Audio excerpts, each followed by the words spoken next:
ಮೇಷರಾಶಿಯವರೇ, ನಿಮ್ಮ ಜೀವನದಲ್ಲಿ ಏನೋ ಒಂದು ದೊಡ್ಡ ಬದಲಾವಣೆ ಬರುತ್ತಿದೆ ಎಂದು ನಿಮಗೆ ಒಳಗೊಳಗೆ ಅನಿಸುತ್ತಿದೆಯಲ್ಲವೇ? ಆ ಅನಿಸಿಕೆ ತಪ್ಪಲ್ಲ. ಆ ಭಾವನೆ ಸುಳ್ಳಲ್ಲ. ಆ ಸೂಚನೆ ನಿಮ್ಮ ಆತ್ಮ ನಿಮಗೆ ಕೊಡುತ್ತಿರುವ ಎಚ್ಚರಿಕೆ. ಇದನ್ನು ಓದುತ್ತಿರುವ ಈ ಕ್ಷಣ ನಿಮ್ಮ ಜೀವನದ ಅತ್ಯಂತ ಮಹತ್ವದ ತಿರುವಿನ ಬಾಗಿಲಲ್ಲಿ ನೀವು ನಿಂತಿದ್ದೀರಿ. ಇದು ಕಾಕತಾಳೀಯವಲ್ಲ. ಇದು ಗ್ರಹಗಳ ಜೋಡಣೆ ನಿಮ್ಮನ್ನು ಇಲ್ಲಿಗೆ ಕರೆತಂದಿದೆ. ಈ ಮಾತುಗಳು ನಿಮ್ಮ ಹೃದಯಕ್ಕೆ ತಲುಪಲಿ ಎಂದು ಮನಪೂರ್ವಕವಾಗಿ ಹೇಳುತ್ತೇನೆ. ಮೇಷರಾಶಿ ಅಂದರೆ ಸಾಮಾನ್ಯ ರಾಶಿಯಲ್ಲ. ಮೇಷರಾಶಿ ಅಂದರೆ ಬೆಂಕಿಯ ರಾಶಿ. ಮೇಷರಾಶಿ ಅಂದರೆ ಧೈರ್ಯದ ರಾಶಿ. ಮೇಷರಾಶಿ ಅಂದರೆ ಹೋರಾಟದ ರಾಶಿ. ಆದರೆ ಈ ಸಮಯದಲ್ಲಿ, ಈ ನಿರ್ದಿಷ್ಟ ಕಾಲಘಟ್ಟದಲ್ಲಿ ಆಕಾಶದ ಮೇಲೆ ಗ್ರಹಗಳು ಒಂದು ವಿಚಿತ್ರ ಚಿತ್ರ ಬರೆಯುತ್ತಿವೆ. ಆ ಚಿತ್ರದ ಕೇಂದ್ರದಲ್ಲಿ ನೀವಿದ್ದೀರಿ. ಆ ಚಿತ್ರದ ಪ್ರತಿ ಗೆರೆಯೂ ನಿಮ್ಮ ಭವಿಷ್ಯ ಹೇಳುತ್ತಿದೆ. ಆ ಭವಿಷ್ಯ ಏನು ಎಂದು ಇಂದು ನಾನು ನಿಮಗೆ ಒಂದೊಂದಾಗಿ ಬಿಡಿಸಿ ಹೇಳುತ್ತೇನೆ. ಆಕಾಶದಲ್ಲಿ ಗ್ರಹ ಸಂಚಾರ ಬದಲಾಗಿದೆ. ಗುರು ಮಹಾರಾಜ ತನ್ನ ಸಿಂಹಾಸನ ಬದಲಾಯಿಸಿದ್ದಾನೆ. ಶನಿ ಭಗವಾನ್ ನಿಮ್ಮ ರಾಶಿಯ ಮೇಲೆ ಒಂದು ವಿಶೇಷ ದೃಷ್ಟಿಯಿಟ್ಟಿದ್ದಾನೆ. ರಾಹು ಕೇತು ಒಂದು ನಿರ್ದಿಷ್ಟ ಅಕ್ಷದಲ್ಲಿ ಚಲಿಸುತ್ತಿದ್ದಾರೆ. ಈ 3 ಗ್ರಹಗಳ ಏಕಕಾಲಿಕ ಪ್ರಭಾವ ಮೇಷರಾಶಿಯ ಮೇಲೆ ಬೀಳುವ ಸಮಯ ಇದು. ಇಂತಹ ಸಂಯೋಗ 100 ಆಂಟುಗಳಿಗೊಮ್ಮೆ ಬರುತ್ತದೆ. 150 ವರ್ಷಗಳಿಗೊಮ್ಮೆ ಬರುವ ಗ್ರಹ ಶಕ್ತಿ ಈಗ ನಿಮ್ಮ ರಾಶಿಯ ಮೇಲೆ ಬರುತ್ತಿದೆ ಎಂದರೆ ನೀವು ಅದರ ಮಹತ್ವ ಅರ್ಥ ಮಾಡಿಕೊಳ್ಳಬೇಕು. ಇದು ಸಾಧಾರಣ ಸಮಯವಲ್ಲ. ಇದು ನಿಮ್ಮ ಜೀವನ ಇನ್ನೆಂದೂ ಹಿಂದಿನಂತೆ ಇರದಂತೆ ಬದಲಾಗುವ ಸಮಯ. ಗುರು ಪೆಯರ್ಚಿ ಅಂದರೆ ಗುರು ಭಗವಾನ್ ಒಂದು ರಾಶಿಯಿಂದ ಇನ್ನೊಂದು ರಾಶಿಗೆ ಸಂಚರಿಸುವ ಕ್ರಿಯೆ. ಗುರು ಒಂದು ರಾಶಿಯಲ್ಲಿ 1 ವರ್ಷ ಇರುತ್ತಾನೆ. ಅವನು ಸಂಚರಿಸುವಾಗ ಅವನು ಹೋಗುವ ರಾಶಿಗೆ ಹೊಸ ಬೆಳಕು ಸಿಗುತ್ತದೆ. ಹೊಸ ಅವಕಾಶಗಳ ಬಾಗಿಲು ತೆರೆಯುತ್ತದೆ. ಹೊಸ ಸಂಬಂಧಗಳ ಸಾಧ್ಯತೆ ಬರುತ್ತದೆ. ಮೇಷರಾಶಿಯ ಮೇಲೆ ಗುರುವಿನ ಕೃಪೆ ಇರುವ ಈ ಸಮಯದಲ್ಲಿ ನೀವು ಕಟ್ಟಿದ ಕನಸುಗಳು ನನಸಾಗುವ ಬಾಗಿಲು ತೆರೆಯಲಿದೆ. ಆದರೆ ಅದೇ ಸಮಯದಲ್ಲಿ ಶನಿ ಭಗವಾನ್ ನಿಮ್ಮನ್ನು ಪರೀಕ್ಷಿಸಲಿದ್ದಾನೆ. ಗುರು ನಿಮಗೆ ಅವಕಾಶ ತೋರಿಸುತ್ತಾನೆ. ಶನಿ ನೀವು ಆ ಅವಕಾಶಕ್ಕೆ ಯೋಗ್ಯರೇ ಎಂದು ತೂಗುತ್ತಾನೆ. ಈ 2 ಶಕ್ತಿಗಳ ನಡುವೆ ನಿಮ್ಮ ಪ್ರಯಾಣ ನಡೆಯಲಿದೆ. ರಾಹು ಮತ್ತು ಕೇತು ಛಾಯಾಗ್ರಹಗಳು. ಅವು ಕಾಣಿಸುವುದಿಲ್ಲ, ಆದರೆ ಅವುಗಳ ಪ್ರಭಾವ ತುಂಬಾ ಆಳವಾಗಿರುತ್ತದೆ. ರಾಹು ಆಕಾಂಕ್ಷೆಗಳ ಗ್ರಹ. ರಾಹು ಕನಸುಗಳ ಗ್ರಹ. ರಾಹು ಅಪ್ರತ್ಯಾಶಿತ ಬದಲಾವಣೆಗಳ ಗ್ರಹ. ಕೇತು ಆಧ್ಯಾತ್ಮದ ಗ್ರಹ. ಕೇತು ಮೋಕ್ಷದ ಗ್ರಹ. ಕೇತು ಹಿಂದಿನ ಜನ್ಮದ ಕರ್ಮಗಳ ಗ್ರಹ. ಈ 2 ಗ್ರಹಗಳ ಸ್ಥಾನ ಮೇಷರಾಶಿಗೆ ಸಂಬಂಧಿಸಿದ ಭಾವಗಳಲ್ಲಿ ಈಗ ಒಂದು ವಿಶೇಷ ಅಲ್ಲೋಲಕಲ್ಲೋಲ ತರಲಿದೆ. ಅದು ಒಳ್ಳೆಯ ಅಲ್ಲೋಲಕಲ್ಲೋಲ. ಅದು ನಿಮ್ಮ ಹಳೆಯ ಜೀವನವನ್ನು ತೊಡೆದು ಹೊಸ ಜೀವನ ನಿರ್ಮಾಣಕ್ಕೆ ದಾರಿ ಮಾಡಿಕೊಡುವ ಬದಲಾವಣೆ.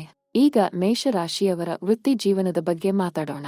ನೀವು ಬಹಳ ದಿನಗಳಿಂದ ಕಾಯುತ್ತಿದ್ದ ಒಂದು ಅವಕಾಶ ಈಗ ಮೆಲ್ಲಗೆ ನಿಮ್ಮ ಕಡೆಗೆ ಸರಿಯುತ್ತಿದೆ. ನೀವು ಮಾಡಿದ ಶ್ರಮ ವ್ಯರ್ಥವಾಗಿಲ್ಲ. ನೀವು ಸುರಿದ ಬೆವರು ಮಣ್ಣಾಗಿಲ್ಲ. ನೀವು ಕಟ್ಟಿದ ಕನಸು ನೆಲಕಚ್ಚಿಲ್ಲ. ಆ ಶ್ರಮಕ್ಕೆ, ಆ ಬೆವರಿಗೆ, ಆ ಕನಸಿಗೆ ಇನ್ನು ಮೇಲೆ ಫಲ ಸಿಗಲಿದೆ. ಆದರೆ ಒಂದು ವಿಷಯ ಗಮನದಲ್ಲಿ ಇಟ್ಟುಕೊಳ್ಳಿ. ಶನಿ ನಿಮ್ಮನ್ನು ಈ ಸಮಯದಲ್ಲಿ ಒಂದು ಪ್ರಶ್ನೆ ಕೇಳಲಿದ್ದಾನೆ. ಆ ಪ್ರಶ್ನೆ ಹೀಗಿರುತ್ತದೆ: ನೀವು ನಿಜಕ್ಕೂ ಈ ಸಾಧನೆಗೆ ಅರ್ಹರೇ? ನಿಮ್ಮ ಹೃದಯ ಶುದ್ಧವಾಗಿದೆ? ನಿಮ್ಮ ಉದ್ದೇಶ ಒಳ್ಳೆಯದೇ? ಈ ಪ್ರಶ್ನೆಗಳಿಗೆ ನಿಮ್ಮ ಕರ್ಮ ಉತ್ತರ ಕೊಡುತ್ತದೆ. ನೀವು ಪ್ರಾಮಾಣಿಕರಾಗಿ ಬದುಕಿದ್ದರೆ ಶನಿ ನಿಮ್ಮ ಪರ ನಿಲ್ಲುತ್ತಾನೆ. ಕೆಲಸದ ಸ್ಥಳದಲ್ಲಿ ಒಂದು ಹೊಸ ಬೆಳವಣಿಗೆ ಕಾಣಿಸಲಿದೆ. ನಿಮ್ಮ ಮೇಲ್ವಿಚಾರಕರು ಅಥವಾ ನಿಮ್ಮ ಸಂಸ್ಥೆಯ ನಿರ್ಧಾರ ತೆಗೆದುಕೊಳ್ಳುವ ವ್ಯಕ್ತಿ ನಿಮ್ಮ ಕಾರ್ಯಕ್ಷಮತೆಯನ್ನು ಗಮನಿಸಲಿದ್ದಾರೆ. ನೀವು ಮಾಡಿದ ಕೆಲಸ ಅವರ ಕಣ್ಣಿಗೆ ಬೀಳಲಿದೆ. ಬಹಳ ದಿನಗಳಿಂದ ಮರೆಯಲ್ಲಿ ಇದ್ದ ನಿಮ್ಮ ಪ್ರತಿಭೆ ಈಗ ಬೆಳಕಿಗೆ ಬರಲಿದೆ. ಇದಕ್ಕೆ ಗುರು ಭಗವಾನ್ ಕಾರಣ. ಗುರು ವಿದ್ಯೆಯ ಗ್ರಹ. ಗುರು ಬುದ್ಧಿಯ ಗ್ರಹ. ಗುರು ಜ್ಞಾನದ ಗ್ರಹ. ಅವನ ಕೃಪೆ ಇರುವಾಗ ನಿಮ್ಮ ಮಾತಿಗೆ ತೂಕ ಬರುತ್ತದೆ. ನಿಮ್ಮ ಆಲೋಚನೆಗಳಿಗೆ ತೀಕ್ಷ್ಣತೆ ಬರುತ್ತದೆ. ನಿಮ್ಮ ನಿರ್ಧಾರಗಳಿಗೆ ಗಟ್ಟಿತನ ಬರುತ್ತದೆ. ಆದರೆ ಒಂದು ವಿಷಯ ಇದೆ: ಕೆಲಸದ ಸ್ಥಳದಲ್ಲಿ ಒಬ್ಬ ವ್ಯಕ್ತಿ ಇದ್ದಾರೆ. ಆ ವ್ಯಕ್ತಿ ನಿಮ್ಮ ಬೆಳವಣಿಗೆ ನೋಡಿ ಒಳಗೊಳಗೆ ಉರಿಯುತ್ತಿದ್ದಾರೆ. ಅವರು ಹೊರಗೆ ನಗುತ್ತಾರೆ, ಆದರೆ ಒಳಗೆ ಅಸೂಯೆ ಇದೆ. ಅವರ ಬಗ್ಗೆ ಎಚ್ಚರದಿಂದ ಇರಿ. ನಿಮ್ಮ ಯೋಜನೆಗಳನ್ನು ಎಲ್ಲರಿಗೂ ಹೇಳಬೇಡಿ. ನಿಮ್ಮ ಯಶಸ್ಸನ್ನು ಸಾಧಿಸುವ ಮುಂಚೆ ಅದರ ಬಗ್ಗೆ ಮಾತಾಡಬೇಡಿ. ಮೌನವೇ ನಿಮ್ಮ ಅತ್ಯಂತ ದೊಡ್ಡ ಆಯುಧ ಎಂದು ಈ ಸಮಯದಲ್ಲಿ ನೆನಪಿಟ್ಟುಕೊಳ್ಳಿ. ಮಾತು ಬೆಳ್ಳಿ, ಆದರೆ ಮೌನ ಬಂಗಾರ ಎನ್ನುವ ಮಾತು ಮೇಷರಾಶಿಯವರಿಗೆ ಈ ಸಮಯದಲ್ಲಿ ತುಂಬಾ ಸತ್ಯ. ಉದ್ಯೋಗ ಬದಲಾವಣೆಯ ಬಗ್ಗೆ ಯೋಚಿಸುತ್ತಿರುವವರಿಗೆ ಒಂದು ಮಾತು: அடுத்த 30 ನಾಳೆಗಳಲ್ಲಿ ಒಂದು ಅಚ್ಚರಿಯ ಸುದ್ದಿ ಬರಲಿದೆ. ಯಾರಾದರೂ ನಿಮ್ಮ ಬಗ್ಗೆ ಮಾತಾಡಿದ್ದಾರೆ. ಯಾರಾದರೂ ನಿಮ್ಮ ಹೆಸರು ಶಿಫಾರಸು ಮಾಡಿದ್ದಾರೆ. ಅದರ ಫಲ ಈಗ ನಿಮ್ಮ ಕಡೆಗೆ ಬರಲಿದೆ. ಅದೊಂದು ಕರೆ ಬಂದಾಗ ಹಿಂಜರಿಯಬೇಡಿ. ಆ ಕರೆ ನಿಮ್ಮ ಜೀವನದ ಮಹಾತಿರುವು. ಆ ಅವಕಾಶ ಕೈ ಚೆಲ್ಲಿದರೆ ಮರಳಿ ಬರುವುದಿಲ್ಲ. ಧೈರ್ಯದಿಂದ ಹೋಗಿ. ನಿಮ್ಮ ಮೇಷರಾಶಿಯ ಬೆಂಕಿ ಸ್ವಭಾವ ನಿಮ್ಮನ್ನು ಮುನ್ನಡೆಸಲಿದೆ. ವ್ಯಾಪಾರ ಮಾಡುತ್ತಿರುವ ಮೇಷರಾಶಿಯವರಿಗೆ ಇದು ಮಹಾ ಸಮಯ. ಬಹಳ ದಿನಗಳಿಂದ ನೀವು ಒಂದು ನಿರ್ದಿಷ್ಟ ಯೋಜನೆ ಮಾಡಿಕೊಂಡಿದ್ದೀರಿ. ಆ ಯೋಜನೆ ಈಗ ಕಾರ್ಯರೂಪಕ್ಕೆ ಬರುವ ಸಮಯ. ಗುರು ಭಗವಾನ್ ವ್ಯಾಪಾರದ ಅಷ್ಟಮ ಭಾವದಲ್ಲಿ ಒಂದು ಹೊಸ ಶಕ್ತಿ ತುಂಬಿದ್ದಾನೆ. ಈ ಶಕ್ತಿ ನಿಮ್ಮ ಉದ್ಯಮಕ್ಕೆ ವಿಸ್ತರಣೆ ತರಲಿದೆ. ಹೊಸ ಗ್ರಾಹಕರು ಬರಲಿದ್ದಾರೆ. ಹೊಸ ಒಪ್ಪಂದಗಳು ಆಗಲಿವೆ. ಹೊಸ ಸಹಭಾಗಿತ್ವ ಏರ್ಪಡಲಿದೆ. ಆದರೆ ಒಂದು ಎಚ್ಚರಿಕೆ ಇಲ್ಲಿ ಅವಶ್ಯ. ಯಾರೊಂದಿಗಾದರೂ ಹೊಸ ಒಪ್ಪಂದ ಮಾಡಿಕೊಳ್ಳುವ ಮುಂಚೆ ಎಲ್ಲ ವಿಷಯಗಳನ್ನು ಲಿಖಿತ ರೂಪದಲ್ಲಿ ಇಟ್ಟುಕೊಳ್ಳಿ. ಮೌಖಿಕ ಒಪ್ಪಂದ ಮಾಡಿಕೊಂಡು ಆಮೇಲೆ ಪಶ್ಚಾತ್ತಾಪ ಪಡಬೇಡಿ. ರಾಹು ಈ ಸಮಯದಲ್ಲಿ ಕೆಲವು ಮೋಸಗಾರ ವ್ಯಕ್ತಿಗಳನ್ನು ನಿಮ್ಮ ಹಾದಿಯಲ್ಲಿ ತರಬಹುದು. ಹಣಕಾಸಿನ ವಿಷಯಕ್ಕೆ ಬರೋಣ. ಮೇಷರಾಶಿಯವರಿಗೆ அடுத்த 15 ನಾಳೆಗಳಲ್ಲಿ ಹಣದ ಹರಿವು ಚೆನ್ನಾಗಿ ಇರಲಿದೆ. ಬಹಳ ದಿನಗಳಿಂದ ತಡೆ ಹಿಡಿದಿದ್ದ ಹಣ ಬರಲಿದೆ. ಬ್ಯಾಂಕ್ನಿಂದ ಸಾಲ ಕೇಳಿದ್ದರೆ ಅದು ಮಂಜೂರಾಗಲಿದೆ. ಸರ್ಕಾರಿ ಕಡೆ ಯಾವುದಾದರೂ ಹಣಕಾಸಿನ ವ್ಯವಹಾರ ಬಾಕಿ ಇದ್ದರೆ ಅದಕ್ಕೆ ಸಕಾರಾತ್ಮಕ ಫಲ ಬರಲಿದೆ. ಆದರೆ ಹಣ ಬಂದಾಗ ಮಿತಿ ಮೀರಿ ಖರ್ಚು ಮಾಡಬೇಡಿ. ಭವಿಷ್ಯದ ಬಗ್ಗೆ ಯೋಚಿಸಿ ಕೆಲವು ಹಣ ಉಳಿತಾಯ ಮಾಡಿ. ಆಕಸ್ಮಿಕ ಖರ್ಚುಗಳು ಬರಬಹುದು. ಅದಕ್ಕಾಗಿ ಸಿದ್ಧರಾಗಿ. ಇಂದು ಹಣ ಇದೆ ಎಂದು ಅಸಡ್ಡೆ ಮಾಡಿದರೆ ನಾಳೆ ಕಷ್ಟ ಬರಬಹುದು. ಶನಿ ಭಗವಾನ್ ಹಣಕಾಸಿನ ಶಿಸ್ತನ್ನು ಕೇಳುತ್ತಾನೆ. ನೀವು ಶಿಸ್ತಿನಿಂದ ಹಣ ನಿರ್ವಹಣೆ ಮಾಡಿದರೆ ಅವನು ನಿಮ್ಮ ಸಂಪತ್ತು ಇನ್ನಷ್ಟು ಹೆಚ್ಚಿಸುತ್ತಾನೆ. ಹೂಡಿಕೆಯ ಬಗ್ಗೆ ಯೋಚಿಸುತ್ತಿರುವವರಿಗೆ ಈ ಸಮಯದಲ್ಲಿ ದೀರ್ಘಕಾಲೀನ ಹೂಡಿಕೆ ಮಾಡುವುದು ಒಳ್ಳೆಯದು. ಆದರೆ ಷೇರು ಮಾರುಕಟ್ಟೆಯಲ್ಲಿ ಅಥವಾ ಅಪಾಯದ ಹೂಡಿಕೆಗಳಲ್ಲಿ ಹಣ ಹಾಕಬೇಡಿ. ರಾಹು ಈ ಸಮಯದಲ್ಲಿ ಅಂತಹ ನಿರ್ಧಾರಗಳಲ್ಲಿ ತೊಂದರೆ ತರಬಹುದು. ಸ್ಥಿರ ಆಸ್ತಿಯ ಮೇಲೆ ಹೂಡಿಕೆ ಮಾಡಿದರೆ ಮುಂದಿನ ದಿನಗಳಲ್ಲಿ ಒಳ್ಳೆಯ ಫಲ ಸಿಗಲಿದೆ. ಭೂಮಿ ಮತ್ತು ಆಸ್ತಿಯ ವಿಷಯದಲ್ಲಿ ಈ ಸಮಯ ಅನುಕೂಲಕರ. ಸಂಬಂಧಗಳ ವಿಷಯಕ್ಕೆ ಬರೋಣ. ಮೇಷರಾಶಿಯವರ ಪ್ರೀತಿ ಜೀವನ ಈ ಸಮಯದಲ್ಲಿ ಒಂದು ವಿಶೇಷ ತಿರುವು ತೆಗೆದುಕೊಳ್ಳಲಿದೆ. ಪ್ರೀತಿಯಲ್ಲಿ ಇರುವವರಿಗೆ ಒಂದು ಮಾತು. ನಿಮ್ಮ ಸಂಗಾತಿ ನಿಮ್ಮ ಮೇಲೆ ತುಂಬಾ ಪ್ರೀತಿ ಇಟ್ಟಿದ್ದಾರೆ.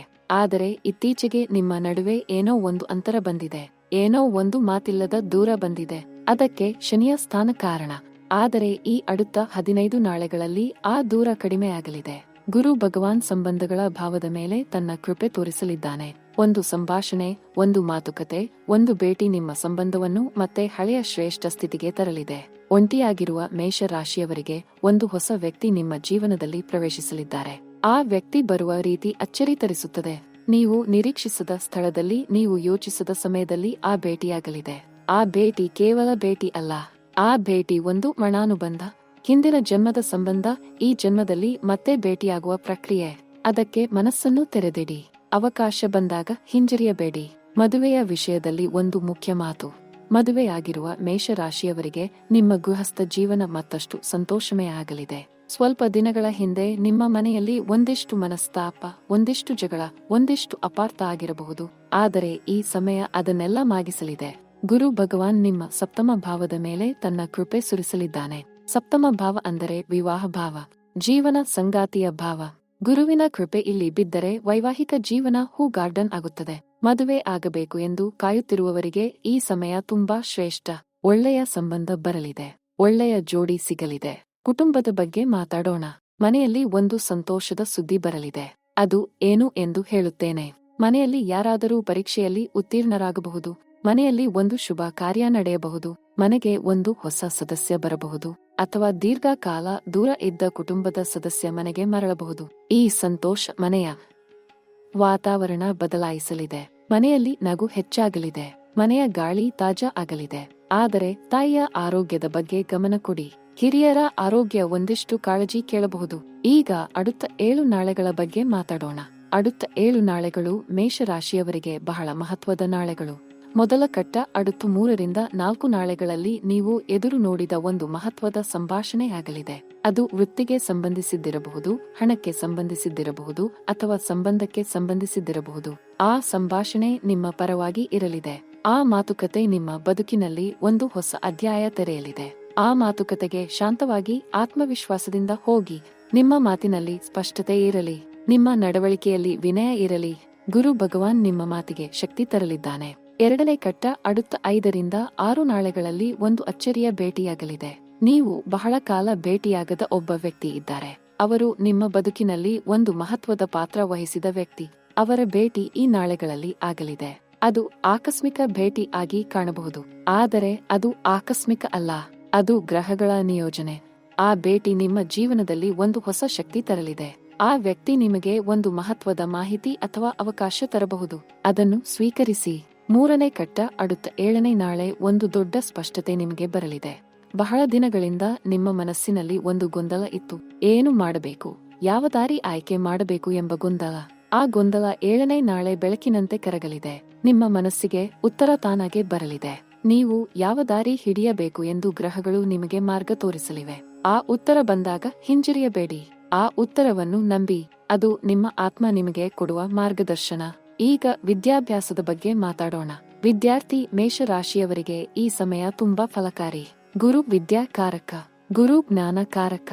ಗುರುವಿನ ಕೃಪೆ ಇರುವ ಈ ಸಮಯದಲ್ಲಿ ವಿದ್ಯಾರ್ಥಿಗಳ ಬುದ್ಧಿ ಚುರುಕಾಗಲಿದೆ. ಕಲಿಕೆಯ ಶಕ್ತಿ ಹೆಚ್ಚಾಗಲಿದೆ. ಪರೀಕ್ಷೆಯಲ್ಲಿ ಒಳ್ಳೆಯ ಫಲ ಸಿಗಲಿದೆ. ನೀವು ಪ್ರವೇಶ ಪಡೆಯಲು ಪ್ರಯತ್ನಿಸುತ್ತಿರುವ ಕೋರ್ಸ್ ಅಥವಾ ಕಾಲೇಜಿಗೆ ಅವಕಾಶ ಸಿಗಬಹುದು. ವಿದೇಶದಲ್ಲಿ ಓದುವ ಆಸೆ ಇರುವ ವಿದ್ಯಾರ್ಥಿಗಳಿಗೆ ಆ ಕನಸು ನನಸಾಗುವ ಸಂಕೇತ ಕಾಣಿಸಲಿದೆ. ಆದರೆ ಒಂದು ಮಾತು, ಗುರು ಕೃಪೆ ಇದ್ದಾಗ ಸೋಮಾರಿಯಾಗಿ ಕುಳಿತರೆ ಅದು ವ್ಯರ್ಥ. ಈ ಸಮಯದಲ್ಲಿ ಇನ್ನಷ್ಟು ಶ್ರಮ ಪಡಿ. ಅಧ್ಯಯನದ ಮೇಲೆ ಮನಸ್ಸು ಕೊಡಿ. ಗ್ರಹ ಕೃಪೆ ಮತ್ತು ನಿಮ್ಮ ಶ್ರಮ ಒಂದಾದಾಗ ಅಸಾಧ್ಯ ಅನ್ನಿಸಿದ್ದು ಸಾಧ್ಯ ಆಗಿಬಿಡುತ್ತದೆ. ವಿದೇಶ ಸಂಚಾರ ಅಥವಾ ವಿದೇಶದಲ್ಲಿ ಕೆಲಸ ಮಾಡುವ ಅವಕಾಶ ಬಗ್ಗೆ ಒಂದು ಮಾತು. ಮೇಷರಾಶಿಯವರಿಗೆ ಈ ಸಮಯದಲ್ಲಿ 12ನೇ ಭಾವ ಸ್ವಲ್ಪ ಸಕ್ರಿಯವಾಗಿದೆ. 12ನೇ ಭಾವ ವಿದೇಶಕ್ಕೆ ಸಂಬಂಧಪಟ್ಟ ಭಾವ. ಗುರು ಈ ಭಾವದ ಮೇಲೆ ಒಂದು ಸೌಮ್ಯ ದೃಷ್ಟಿ ಹಾಕಿದ್ದಾನೆ. ಇದರ ಅರ್ಥ ವಿದೇಶ ಸಂಬಂಧಿತ ಅವಕಾಶ ಬರುವ ಸಾಧ್ಯತೆ ಇದೆ. ವಿದೇಶದಲ್ಲಿ ಇರುವ ಸ್ನೇಹಿತರ ಅಥವಾ ಸಂಬಂಧಿಕರ ಕಡೆ ಸಹಾಯ ಮಾಡಬಲ್ಲ ಸಂಪರ್ಕ ಬರಬಹುದು. ವೀಸಾ ಅರ್ಜಿ ಸಲ್ಲಿಸಿದವರಿಗೆ ಸಕಾರಾತ್ಮಕ ಫಲ ಸಿಗಬಹುದು. ವಿದೇಶದಲ್ಲಿ ಉದ್ಯೋಗ ಅರಸುತ್ತಿರುವವರಿಗೆ ಒಂದು ಒಳ್ಳೆಯ ಅವಕಾಶ ತೆರೆಯಲಿದೆ. ಆರೋಗ್ಯದ ಬಗ್ಗೆ ಮಾತಾಡೋಣ. ಮೇಷರಾಶಿಯವರ ಆರೋಗ್ಯ ಈ ಸಮಯದಲ್ಲಿ ಸಾಮಾನ್ಯವಾಗಿ ಚೆನ್ನಾಗಿರಲಿದೆ. ಆದರೆ ಕೆಲವು ಎಚ್ಚರಿಕೆಗಳಿವೆ. ತಲೆ ಮತ್ತು ಮುಖಕ್ಕೆ ಸಂಬಂಧಿಸಿದ ತೊಂದರೆ ಬರಬಹುದು. ಮೇಷರಾಶಿ ಶರೀರದ ತಲೆಭಾಗಕ್ಕೆ ಸಂಬಂಧಿಸಿದ ರಾಶಿ. ತಲೆನೋವು, ಕಣ್ಣಿನ ತೊಂದರೆ, ಮೂಗಿನ ತೊಂದರೆ ಈ ಸಮಯದಲ್ಲಿ ಕಾಡಬಹುದು. ಅದರ ಬಗ್ಗೆ ನಿರ್ಲಕ್ಷ್ಯ ಮಾಡಬೇಡಿ. ಸಮಯಕ್ಕೆ ವೈದ್ಯರನ್ನು ಭೇಟಿ ಮಾಡಿ. ಜೊತೆಗೆ ರಕ್ತದ ಒತ್ತಡ ಮತ್ತು ಸಕ್ಕರೆ ಕಾಯಿಲೆ ಇರುವವರು ನಿಯಮಿತವಾಗಿ ಔಷಧ ತೆಗೆದುಕೊಳ್ಳಿ. ಶನಿ ಈ ಸಮಯದಲ್ಲಿ ದೇಹದ ಮೇಲೆ ಒಂದು ಹೊರೆ ಹಾಕಬಹುದು. ಆ ಹೊರೆ ತಡೆದುಕೊಳ್ಳಲು ನಿಮ್ಮ ಶರೀರಕ್ಕೆ ವಿಶ್ರಾಂತಿ ಅಗತ್ಯ. ಸಾಕಷ್ಟು ನೀರು ಕುಡಿಯಿರಿ. ಸಾಕಷ್ಟು ನಿದ್ರೆ ಮಾಡಿ. ಆಹಾರದ ವಿಷಯದಲ್ಲಿ ಎಚ್ಚರ ವಹಿಸಿ. ಹೊರಗಿನ ಆಹಾರ ತಿನ್ನುವುದನ್ನು ಕಡಿಮೆ ಮಾಡಿ.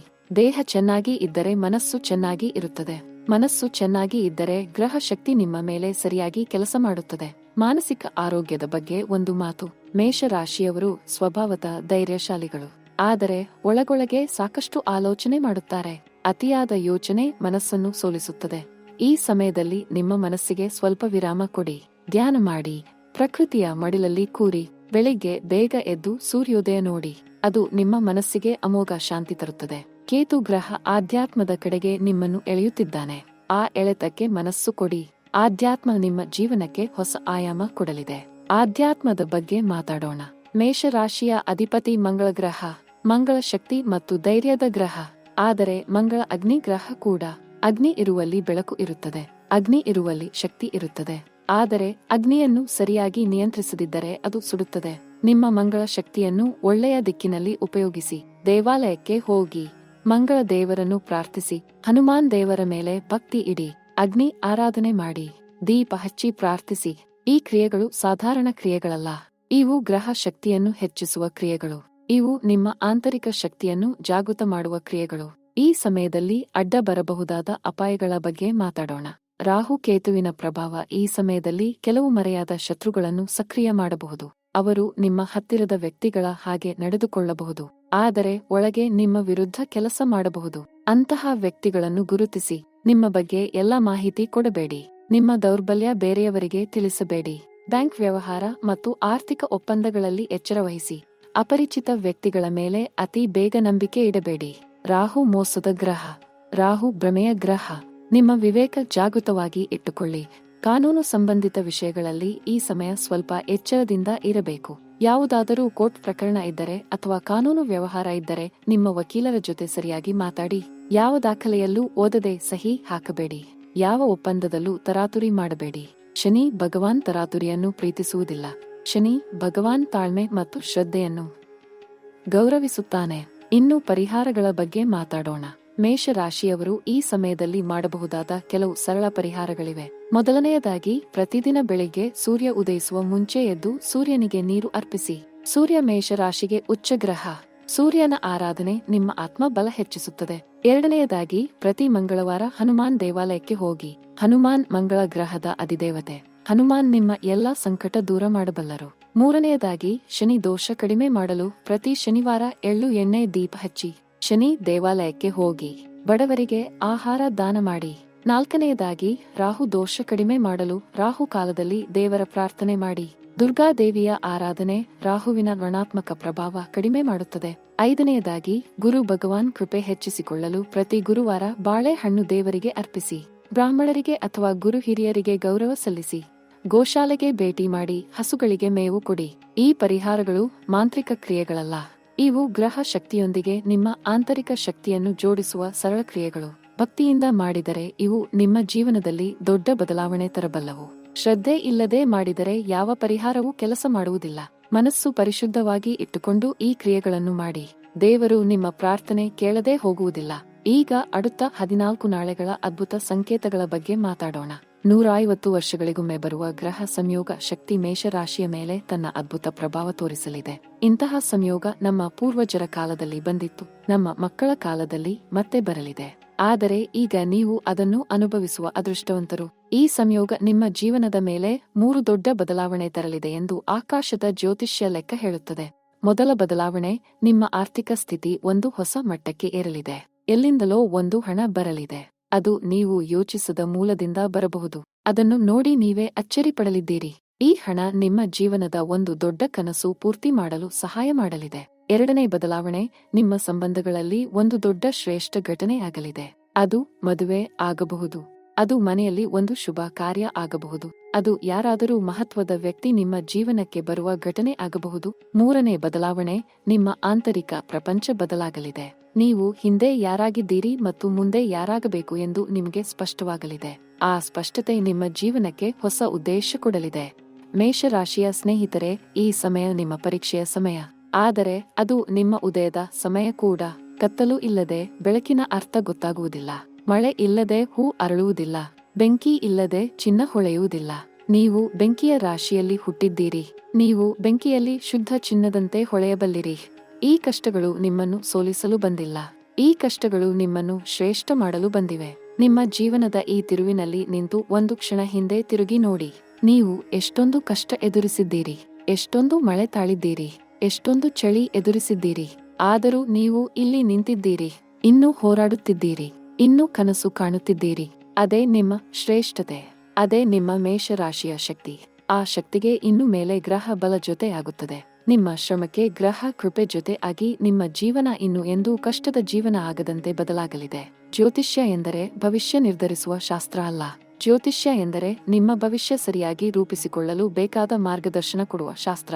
ಗ್ರಹಗಳು ನಿಮ್ಮ ಭವಿಷ್ಯ ಬರೆಯುವುದಿಲ್ಲ. ಗ್ರಹಗಳು ಕೇವಲ ಸಂಕೇತ ಕೊಡುತ್ತವೆ. ಆ ಸಂಕೇತ ಓದಿ ನೀವು ಸರಿಯಾದ ನಿರ್ಧಾರ ತೆಗೆದುಕೊಂಡಾಗ ನಿಮ್ಮ ಭವಿಷ್ಯ ಬದಲಾಗುತ್ತದೆ. ನೀವೇ ನಿಮ್ಮ ಭವಿಷ್ಯದ ರಚಯಿತ. ನೀವೇ ನಿಮ್ಮ ಜೀವನದ ನಾಯಕ. ಗ್ರಹಗಳು ನಿಮ್ಮ ಪಕ್ಕದಲ್ಲಿ ಬಂದು ನಿಂತಿವೆ. ಈಗ ಮುನ್ನಡೆಯುವ ಧೈರ್ಯ ನಿಮ್ಮದು. ಬಹಳ ದಿನಗಳಿಂದ ನಿಮ್ಮ ಮನಸ್ಸಿನಲ್ಲಿ ಒಂದು ಪ್ರಶ್ನೆ ಇತ್ತು, ನಾನು ಸರಿಯಾದ ದಾರಿಯಲ್ಲಿ ಇದ್ದೇನೆ ಎಂದು. ಆ ಪ್ರಶ್ನೆಗೆ ಇಂದು ಉತ್ತರ ಹೇಳುತ್ತೇನೆ. ಹೌದು, ನೀವು ಸರಿಯಾದ ದಾರಿಯಲ್ಲಿ ಇದ್ದೀರಿ. ನೀವು ಮಾಡಿದ ಪ್ರಯತ್ನ ವ್ಯರ್ಥ ಆಗಿಲ್ಲ. ನೀವು ಕಟ್ಟಿದ ಕನಸು ನನಸಾಗುವ ಸಮಯ ಬಂದಿದೆ. ಆ ಕ್ಷಣಕ್ಕಾಗಿ ಸ್ವಲ್ಪ ಕಾಯಿರಿ. ಆ ಕ್ಷಣ ಬಂದಾಗ ಅದನ್ನು ಬಿಗಿಯಾಗಿ ಹಿಡಿಯಿರಿ. ಅದನ್ನು ಬಿಡಬೇಡಿ. ಅದೇ ನಿಮ್ಮ ಮಹಾ ಅದೃಷ್ಟದ ಕ್ಷಣ. ಮೇಷರಾಶಿಯ ನನ್ನ ಆತ್ಮೀಯ ಮಿತ್ರರೇ, ಈ ಮಾತುಗಳು ನಿಮ್ಮ ಹೃದಯ ತಲುಪಿದ್ದರೆ ಒಂದು ಕ್ಷಣ ಕಣ್ಣು ಮುಚ್ಚಿ ದೇವರಿಗೆ ಧನ್ಯವಾದ ಹೇಳಿ.